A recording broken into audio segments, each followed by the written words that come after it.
You're watching News Central now on News Central Television. I am Osarogie, Ogbonmwan, and here are the top stories at this hour. Nigeria's Army Chief Lagbaja reaffirms commitment to democratic governance. NAFDAC refutes rumor on ban on bread as it warns bakers on the use of saccharin. And also, Central Bank of Libya commits to international standards. We'll bring you details after this short break. News Central now begins at this hour with security matters, where Nigeria's Chief of Army Staff, Lieutenant General Taoreed Lagbaja, has reaffirmed the Army's commitment to democratic governance, rejecting calls from powerful interest groups for military intervention. Speaking at the Army's combined second and third quarters conference in Uyo, Akwa Ibom, Lagbaja emphasized the Army's determination to uphold its integrity, which has been rebuilt over 25 years of staying out of power. Addressing concerns raised during the recent End Bad Governance protest, Lagbaja assured that the Army remains focused on maintaining national unity and security. He also highlighted the Army's efforts not only in combating threats like terrorism and banditry, but also in addressing the food crisis through a massive food production initiative in collaboration with the government and private sector. Now let's tell you that Femi Gbajabiamila, the Chief of Staff to President Bola Tinubu, says there is no set timeline for implementing the Stephen Oronsaye report.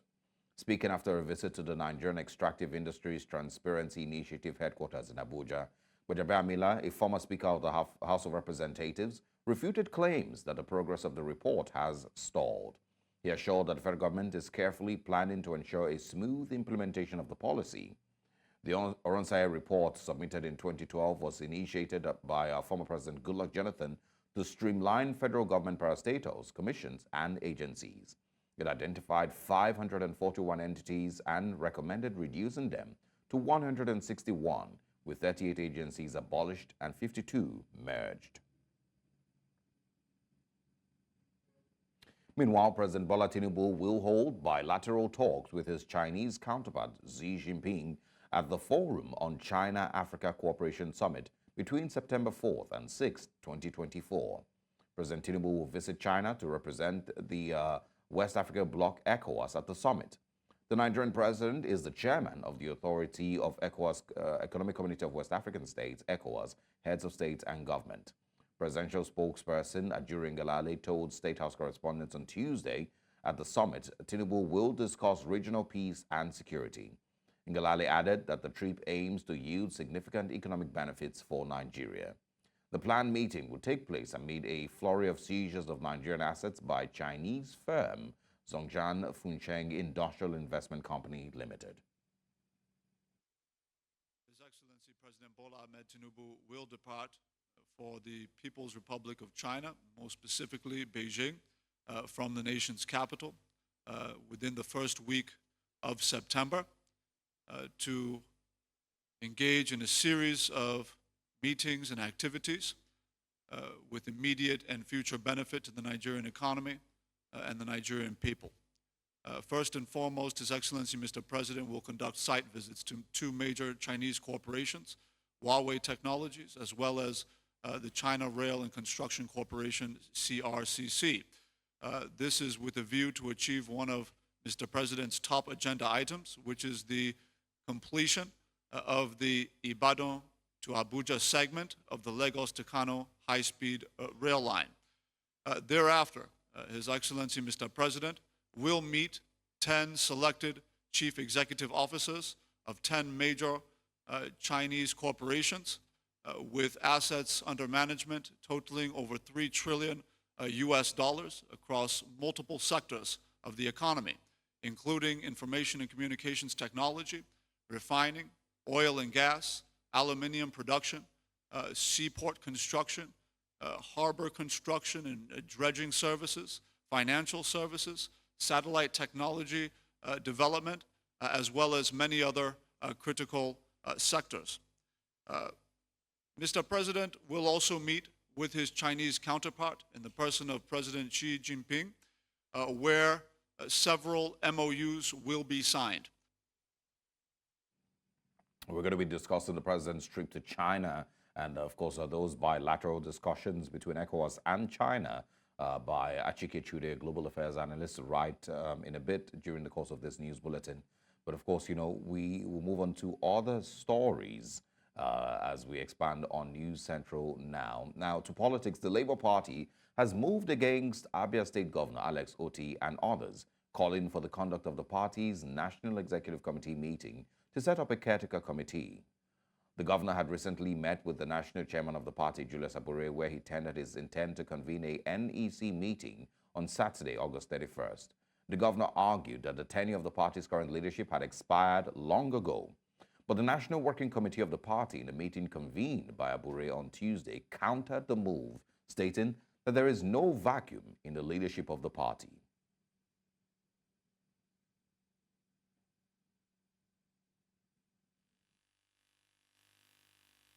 Apart from the fact that the Federal High Court in Abuja has already validated the National Convention held in March, there are other persons who have equally challenged the convention of the party, and these cases are as follows. The lists are here, and you can see them. It is therefore trite in our laws that once cases are pending in courts, parties are to maintain status quo ante in order not to destroy the rest. In this case, INEC is expected to maintain the status quo ante in order not to destroy the rest of the party.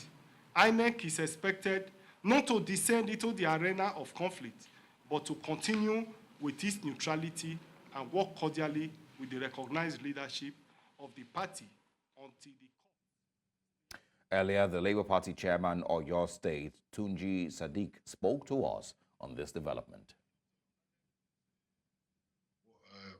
A member of Labour Party, he was elected under the platform of the Labour Party, and he is an accomplished politician. He's been around for a long time in politics. I believe he understands how politics are played. I heard of it also that maybe something was in the offing about dissolving the National Executive Council by him. And that's what you are calling like the opposition of the National Working Committee to his intent. I don't want to call it like an opposition. The real thing is like, I don't believe that move was actually made. Knowing fully well that the National Executive Council is made up of the National Working Committee, right? Plus the state chairmen and secretaries of the party. And of course, governors and deputy governors elected under the party, the president, the vice president, the Senate president, and the speakers, if they were elected under the party. So if you look at the makeup of the National Executive Council, it is not in, it won't be right to say that Dr. Alex Otti is coming around to dissolve the National Executive Council. It can't. And now to have a quick discussion on the Nigerian president's visit to China in representation of ECOWAS. We're joined by Achike Chude, his global affairs analyst. Good morning. Thanks for joining us. Yeah, good morning, and thanks for having me. All right.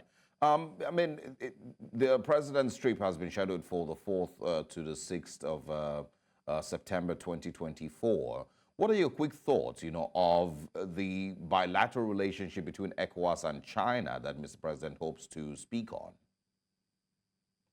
Yeah, don't forget that some other African leaders are also expected during the president's visit, going by reports. And so this is a critical period, and perhaps it's an important period for the president to go to China because so many things are happening, within ECOWAS. ECOWAS is having all manners of diplomatic nightmares as a result of ECOWAS's failed engagement with the countries of Niger, Chad, and Burkina Faso, and over the series of coups that have taken place there. So that has brought a bit of instability. in the region, and then also led to some disunity. And so ECOWAS to to make some extra gains as a result of the losses from these three countries. I don't know what China is expected to do, whether China tabling the issue of this issue of ECOWAS before the Chinese president. I don't even know whether the ECOWAS president, the current ECOWAS president, Bola Ahmed Tinubu, will do that. I think he's there essentially for Nigeria. Of course, ECOWAS will come up in the process, but China has a way of engaging individually with each ECOWAS state, each ECOWAS country. So I think the president is there essentially for Nigeria in terms of looking at so many aspects of our socio-economic development. And that's just essentially what the president's visit is going to be about at the economic level. They're also going to look at the issues of trade. They'll be looking at, and of course, he's going to meet with a lot of businessmen. So I think it's about promoting Nigeria and telling the Chinese that there's a lot to be gained from this country, from Nigeria. But yeah, go on. I mean, the president can say that there's a lot to be gained from Nigeria and, of course, from other ECOWAS countries. But, is there really a lot? It's not like China doesn't know about what the economic standing is for many of these ECOWAS nations. So exactly, absolutely. Does ECOWAS have a lot to offer China? Because, exactly. You're absolutely right. Because there's the Chinese are very aggressive, business people. At the level of even the individual Chinese businessman and at the level of the Chinese government, you have seen how China has been expanding globally, and China's influence. China is asserting influence all over the world. Even in Europe itself, China is also competing. Not to talk of Latin American countries and then African countries. China is heavily involved in Africa, so there's nothing new any Nigerian president actually can tell the Chinese, because they are the ones keeping tab. Of course, you know that China's massive economy has to be oiled by energy. So China has been, getting a lot of resources from Africa and not just Nigeria alone. So I'm not sure that it's depicting Nigeria to the Chinese is not, because the Chinese have been doing that themselves all this while. So, but the issue is really China knows what she's going to get from Nigeria and has gained so much over the years from Nigeria. But what will Nigeria get from China? Fine. You can talk about the rail line and some of the major infrastructural projects that China has also been investing heavily on in the country. So I think there is a give and take relationship between Nigeria, and China. But I think the president wants to see whether that can be expanded. Looking at the issue of communication, the Chinese are already here. In fact, we were told that they are doing well in the communications sector. We were also told from the president's itinerary that he will be visiting Huawei. That is a global force in telecommunications, and I think one of that company that is doing well and is supposed to meet 10 other executives, CEOs of a Chinese company. But there's one thing that I think nobody has talked about. Possibly the president might bring it up, and that is the issue of seizures of Nigerian assets. I have a sneaky feeling, that the president will bring it up, and then also put some pressure on his Chinese counterpart to see whether he can lean on some of these Chinese companies that are embarrassing Nigeria through seizures of assets.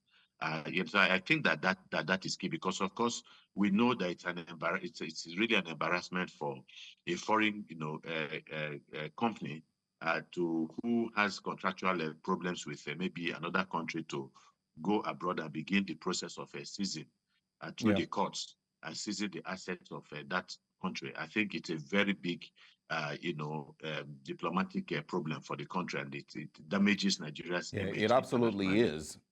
Mostly embarrassing. But of course, just to put it in perspective, the China-Africa summit happens every 3 years. The last one was in 2021. We're having one again this year. Can President Tinubu speak on behalf of other African countries? And what I'm asking is, you did mention that there's going to be other African leaders there, but he's going there in court representing ECOWAS. But can he speak representing other African countries and their economic and political interests, keeping in mind that there is still the foreign and political battles between the West and China and their dominance in Africa and many other places. And so, whatever bilateral relationships that have to be built between countries, can President Tinubu speak on behalf of ECOWAS, or is he speaking mostly, on behalf of Nigeria? Well, the Africa has a representative. There is the president of the chairman of the African Union, and he will speak on behalf of Africa. Just like if President Bola Ahmed Tinubu has to go to an international setting where he is in a position to speak for ECOWAS, if ECOWAS is there as a regional body, but as a continental body. Africa has a representative, has somebody that will speak for her. Obviously, but you cannot do away with Nigeria's influence, even in spite of the myriads of socio-economic problems that we have. Nigeria's status and stature in Africa has diminished greatly over the years. There is no doubt about that. But still, Nigeria remains a force. Nigeria's economy remains one of the biggest in Africa. Even though we are suffering serious economic debilitation.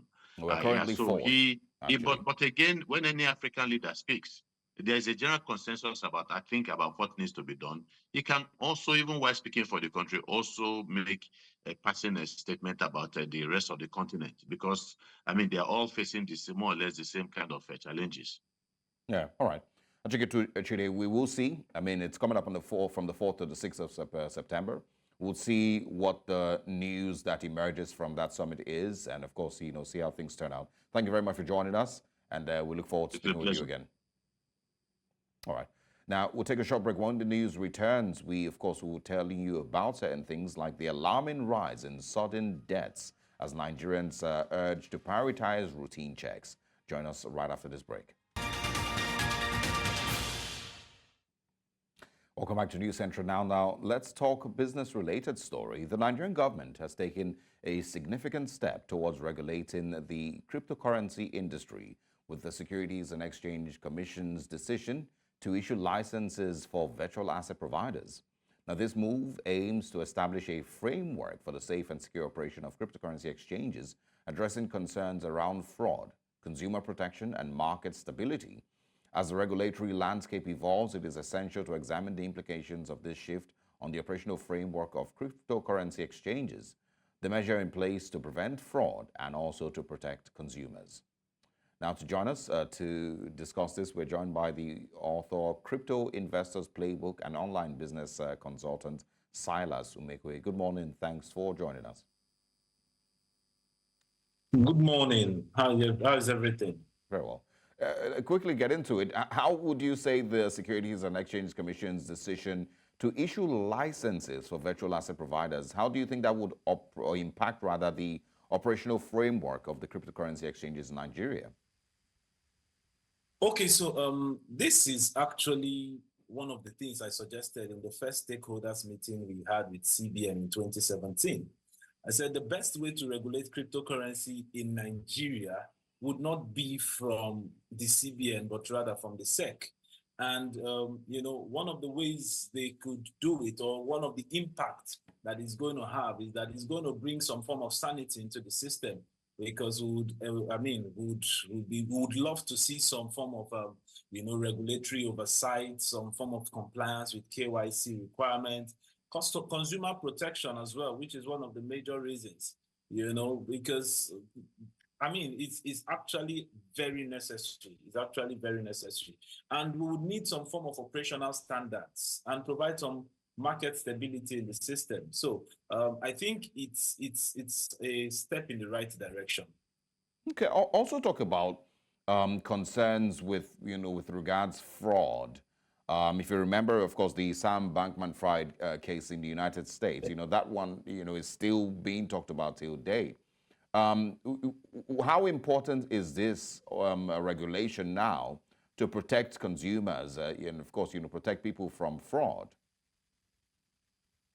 Okay, so you see, the issue with Sam Bankman-Fried's, fraud case was the fact that money that belonged to users or belonged to customers he put his hand inside and was using it to have a field day, right? So this is one of the reasons where, this is one of the reasons why we need this form of regulation. Because if there are regulations that are guiding, virtual asset providers, there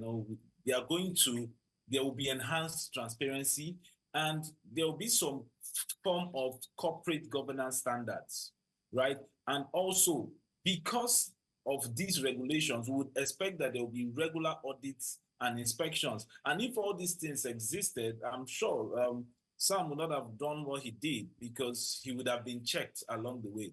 And also, there's got to be some form of investor education and awareness, because if you look recently, I'm sure you can see, if you're on social media, you see that most of our celebrities are launching their own tokens and launching their tokens, and people are getting rock pulled because there is no form, absolutely no form of regulation. So I think it is long overdue. Yeah, no, pretty interesting. We'll see how this turns out. But I also want to talk about the potential, if you remember the Emefiele time as CBN governor, they seem to have the issues with the idea of cryptocurrency back then. What do you think are the potential long-term effects of this regulatory shift on the adoption and growth of cryptocurrency in Nigeria? And of course, how might it influence the development of the country's broader financial and maybe technological infrastructure? All right, so the long-term effect of crypto regulation is exactly what we are seeing in the Western world today, right? One of the major things, or one of the so many things, is increased trust and legitimacy, right? Once we have the SEC providing some form of regulatory framework, we would see that we'll discover that a lot of people are going to trust the system, because when there was a ban in the Emefiele's time, a lot of people were asking questions. What's this about? A lot of people were shaky. Some people that invested started selling because of that lack of trust. So what that regulation does in the long term is that it provides that trust and legitimacy, and also it brings about innovation and growth. It brings about innovation and growth. If you've taken your time to study the SEC document, on digital currencies and the rest of them, you discover that there is a lot of room for innovation and growth. Then also, it positions us globally, it positions Nigeria globally, because we will now have the chance of getting foreign investors. If you look at what's happening right now, because there is actually no form of regulation, you discover that most companies that are investing or that run most of these exchanges, most of them are leaving Nigeria because of very stringent rules. And it would have actually been the other way around. We should have been creating policies and regulations that will bring these guys in, and we'll be able to set policies that would benefit us, right? And also is going to attract institutional investors, because that's where the main thing comes in, and infrastructure development. And to mention but a few, if you go on Telegram, you find a whole lot of Nigerians acting or working remotely for most of all these crypto exchanges. So in the long run, it's going to boost the economy, because it's also going to provide jobs when people find out that, okay, this thing is trusted and our people can go into it and make money from it legitimately, instead of having most of our young boys pursuing Yahoo and all of that. So I think in the long run, or the long-term effects of the regulation, has more positives than negatives to the Nigerian economy. All right, Silas Umekwe, thank you very much for joining us. We will, of course, see how things turn out with these new regulations and these new moves by the Nigerian government. Thanks for your time. You're welcome. All right. Still in the news, Nigeria's electoral umpire has announced the commencement of permanent voter card distribution to new applicants across all local government areas in Edo State. The process begins today, Wednesday. The Independent National Electoral Commission emphasized that cards will not be released to third parties and urged applicants to collect their PVCs personally. Annex National Commissioner Sam Olumekun reported that the ward-level distribution has already concluded, with 125,928 PVCs collected within 5 days, representing 68.3% of the 184,438 new cards issued during the recent continuous voter registration exercise. This marks the highest collection rate since INEC introduced the continuous voter registration system in 2015. Olumekun attributed the success of INEC's strategic organization, which involved packaging PVCs by polling units, wards, and local government areas, and directly informing voters about the availability of their cards. And now to health-related matters. As resident doctors in Nigeria continue their one-week strike action seeking the safe return of their colleague, Dr. Ganiat Popola, who has spent several months in the den of kidnappers, patients across the country are calling for a quick resolution of the issue which has crippled activities across health facilities in the country. Some of them, while lamenting the absence of medical doctors in government hospitals, say they are unable to afford the cost of health services in private hospitals. Our correspondent, Idong Joseph, reports. The one-week industrial action by the Nigerian Association of Resident Doctors demanding the release of Dr. Ganiat Popola, who was abducted about 8 months ago, has begun to take its toll on patients and medical facilities across the country. It's a form of solidarity amongst, all the bodies, all the Association of Resident Doctor bodies nationwide, to tell them, the federal government, and to let them know that we want the immediate release of our colleague. We have our monitoring teams going around to ensure full compliance. And I can tell you that day 2 of the strike, there's full compliance here in Federal Medical Center, Asaba. While the association and its affiliate members have described their action as necessary, a visit to several health facilities highlights the challenges patients are now facing. At the Federal Medical Center in the nation's capital, Abuja, the turnout of patients was low as a result of the situation. The same was witnessed in Delta State as patients did not gain access to doctors for treatment. Not be the way when people they come before, then they. If you look around now, then they counting. I never see doctor, they never attend to me. So even drugs that my normal routine drugs, out of all, they only gave me one and asked me to go and buy the rest for. However, in Abia State, it was a total different scenario as patients were seen hanging around hospitals hoping to be attended by a medical doctor. Today, we're supposed to come for checkup, they dress the wound, but up to now, they have not come. It's not their way, because by this time, they have to be here to attend to us. Some members of the association empathized with patients on the challenge being posed by the situation. We feel for the masses, we understand, but this is it's a very big picture. You have to look at the big picture. If doctors keep on working and then we get abducted every now and then, for one who has been abducted, you don't know what the person's fate is, you don't know what the outcome is going to be. Although the demand of the striking resident doctors is the safe release of Dr. Ganiat Popola, many patients are hoping that this saga will end as quick as possible. In Abuja for News Central, I am Idong Joseph. Thanks to Idong Joseph for that report. And of course, we also continue to call for the release of Ganiat Popola. And of course, the end of this strike. We hope that the Nigerian government takes immediate action.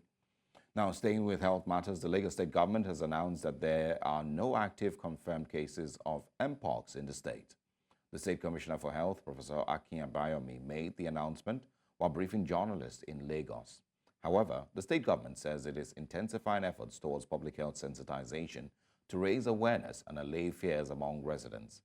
According to the commissioner, the Mpox variant, clade 1B, considered aggressive, has not been detected in West Africa, let alone Lagos. The state government says it is taking proactive measures to tackle the disease, including monitoring possible importation points such as ports, airports, and cargo points.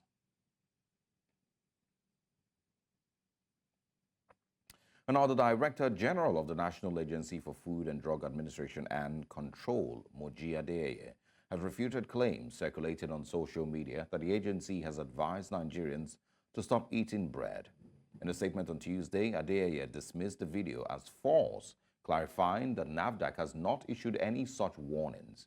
She emphasized that the use of saccharin in bread is prohibited under Nigerian and international food standards and warned that bakers using unapproved additives will face sanctions.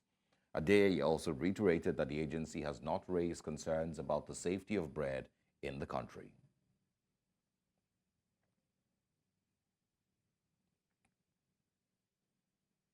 Now let's turn our attention to a disturbing trend of slumping and deaths, sending shockwaves across the country as health experts sound the alarm, urging Nigerians to prioritize health checks.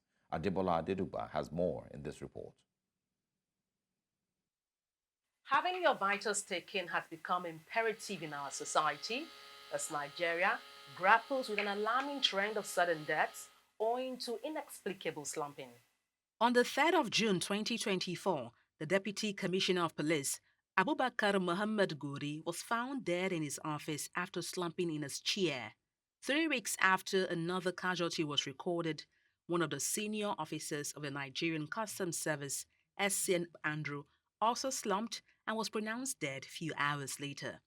Sad news once again rented the air a month later as Nigerian Senator Ifeanyi Uba, representing Anambra South District, died as a result of a cardiac arrest. Thinking there had been a lead over the sad happenings, there comes the sudden demise of Nigeria's iconic singer and songwriter, Onyeka Onwenu, affectionately referred to as the Elegant Stallion, who slumped and died after performing at a private function. As Nigerians remained baffled with all the sad happenings was another addition of the Ogbonmwan resident electoral commissioner, Barrister Niyi Ijalaye, who slumped and died in Abuja. This doesn't just happen to prominent people. According to the World Health Organization, cardiovascular disease is responsible for the deaths of an estimated 17.9 million people each year. Mo máa ń yẹ̀ wò kódà gan máa tún ṣe yẹ̀jẹ̀ wò mo máa ń yẹ̀ wò dáadáa ṣé bẹ́ẹ̀ ni tó bá jẹ kánú ló máa sọ pé òun máa ṣẹ́ẹ̀kì ara òun wò kò sóúnjẹ nínú. It's been long ago. It's been a very long time, over 10 years now. Ṣé person wey never chop go say wan go check BP kẹ̀ báwo mi fẹ́ check ẹ̀ báwo adé bẹ́ẹ̀ sọ bá ní kí lọ́mọ wa ní kí tó check BP nǹkan tá à ń ṣe lọ́fẹ̀ẹ́ tẹ́lẹ̀. The commonest risk factor for people slumping and dying still remains hypertension worldwide. So hypertension is persistent and persistently elevated blood pressure greater than 140/90. And when your blood pressure is high, you need to attend to it. Because if left unattended to, it can lead to a whole lot of complications. And many of those complications are what is responsible for people slumping and dying. And if you check and it's normal, then you don't need to, check all the time. So maybe you can check once in 3 months, once in 6 months. But if you check and it's abnormal, then you need to start, that will take us to treatment. Then, of course, there are 2 major ways in which we address blood pressure. The drugs that you take, that's the pharmacological method of addressing your blood pressure, and the non-pharmacological methods, which are lifestyle changes. Statistics from the World Health Organization indicate that by 2030, almost 23.6 million people will die from cardiovascular diseases, mainly from heart disease and stroke. These are projected to remain the single leading causes of death in the world.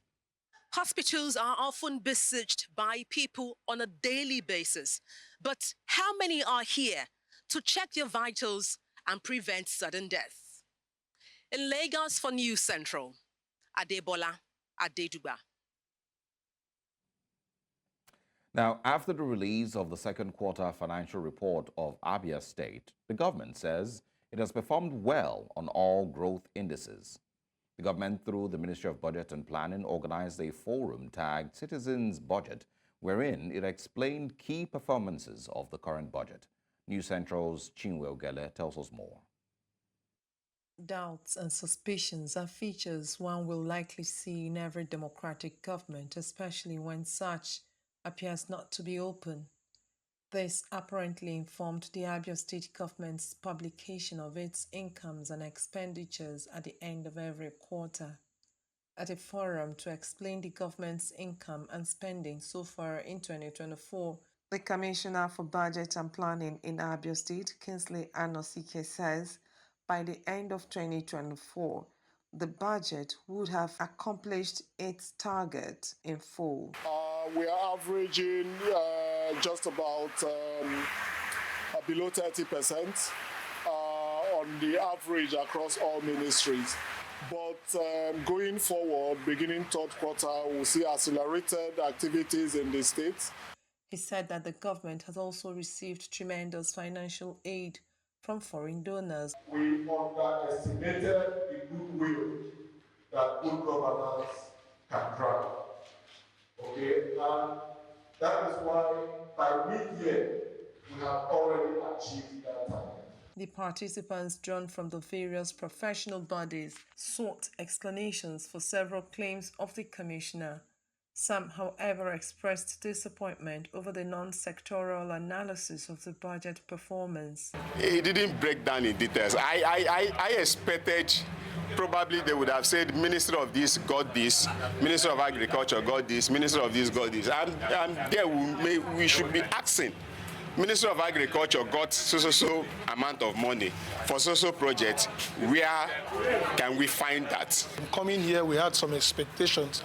And one of those expectations were for us to know to what point specifics as it concerns to health, which is my primary constituency, and then generally what each sector has achieved from the past budget, and then for us to appreciate the level of compliance. While the 2024 budget is still running, Abia State government says it has already made projections for 2025. You will see that we have ramped up activities in terms of developmental projects over time in the last 14 months.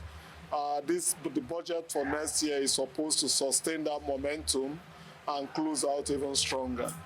Although the participants say the discourse fell short of their expectations, they still appreciate government's openness to the citizens. In Umuahia for News Central, Chinwe Ugili.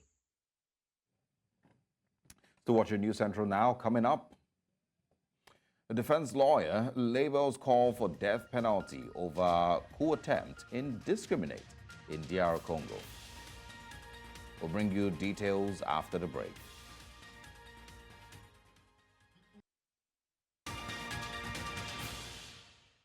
Welcome back. The Democratic Republic of Congo is making international headlines as the public prosecutor has requested the death penalty for 50 individuals, including 3 American citizens involved in an attempted coup on May 19th. Defense lawyer Darius Shea has criticized the prosecutor's request as indiscriminate, arguing that seeking such a severe penalty for all defendants without considering individual circumstances undermines justice. Shea contends that applying the death penalty collectively raises serious concerns about the proportionality and fairness of the proposed sentences.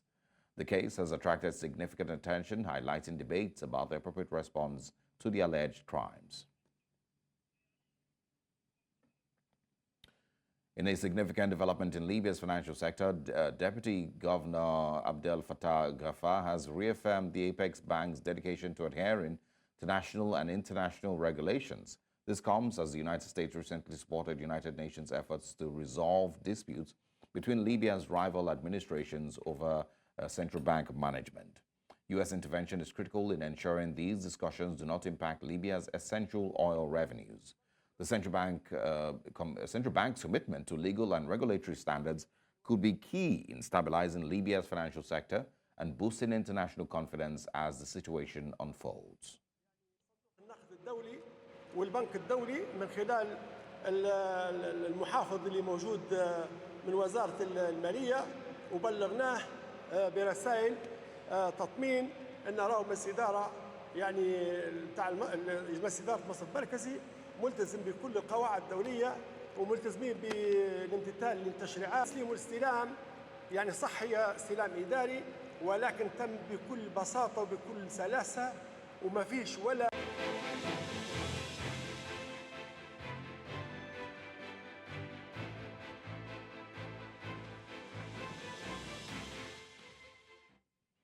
And now to other parts of the world. Former President of the United States, Donald Trump, has announced that he has reached an agreement to participate in a debate with Vice President Kamala Harris, scheduled for September 10th in Philadelphia on ABC News.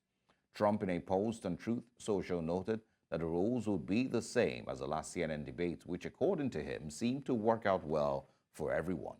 This announcement follows a period of negotiations between Trump and Harris campaigns, which had reached a stalemate over specific debate protocols, particularly regarding the muting of microphones when candidates are not speaking. Now, also, of course, in the news outside the continent, former President of the United States again, Donald Trump, has appointed Robert F. Kennedy Jr. and Tulsi Gabbard to his transition team shortly after they endorsed his campaign. Gabbard, a former congresswoman and 2020 Democratic presidential candidate, distanced herself from the party, while Kennedy initially sought a Democratic nomination before running as an independent and later supporting Trump. In contrast, over 200 Republicans, including former staffers of George W. Bush, John McCain, and Mitt Romney, have endorsed Trump's rival, Kamala Harris, warning that another Trump administration could threaten America's democracy. Transition teams prepare for a candidate's potential presidency by selecting political appointees and setting priorities for the new administration. And of course, now to the business world, let's quickly, of course, join our business team for today's update.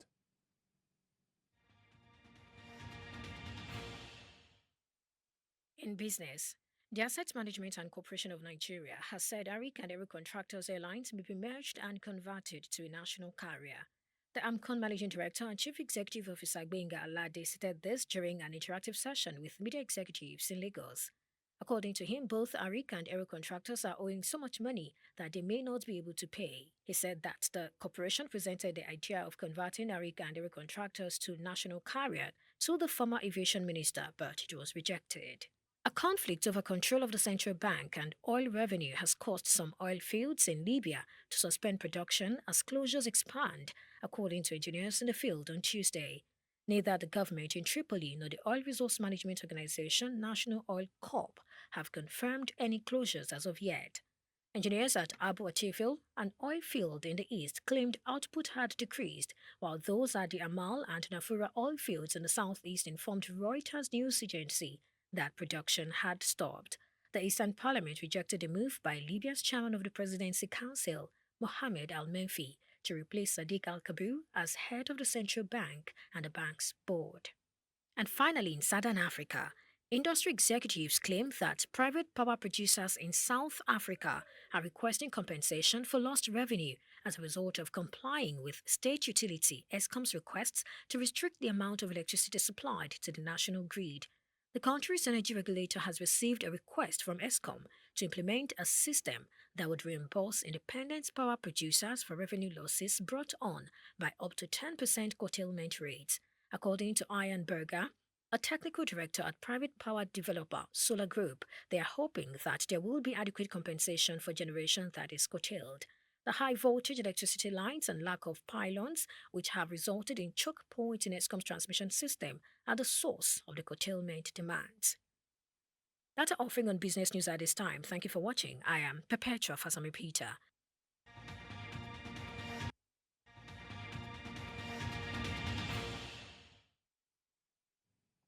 And now in sports, on day one of the World Athletics Under-20 Championships in Lima, Peru, Justina Eyakboben secured her place in the 100 meters final by finishing second in her semi-final heat with a time of 11.56 seconds, despite Jamaica's Alana Reid winning the heat in 11.44 seconds. In the long jump event, Prestina Ochonogo continued her fine form from the Paris Olympics as she leapt to the second farthest jump overall with a distance of 6.28 meters to make the final of the women's long jump. Meanwhile, the mixed 4x400 relay team consisting of Osewe Salami, Odot Efyong, Udo, Gafari Badmus, and Favor Onya ran a season's best of 3.25.59 or 3 minutes 25 seconds, 0.59, I beg your pardon, to finish third in their heat despite their strong performance. They did not qualify for the finals, unfortunately. And also in sports, the Nigerian Football Federation have announced a 23-man squad list ahead of the crunch qualifying fixtures against the Cheetahs of Benin Republic to Kigali and the Amavubi of Rwanda. The Super Eagles list is made up of Captain William Trusekong, wing-back Olaoluwa Aino, and forwards Victor Osimhen and Taiwo Awoniyi. Also included are 3 goalkeepers, including AFCON 2023 star Stanley Wabali, 7 defenders, 6 midfielders, and 7 forwards.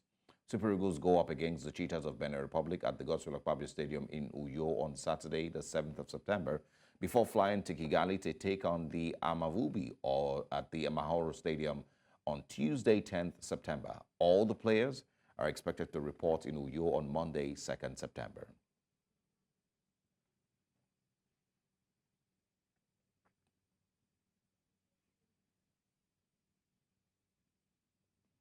And that's all at this hour, but before we go, let's take another look at some of the major stories.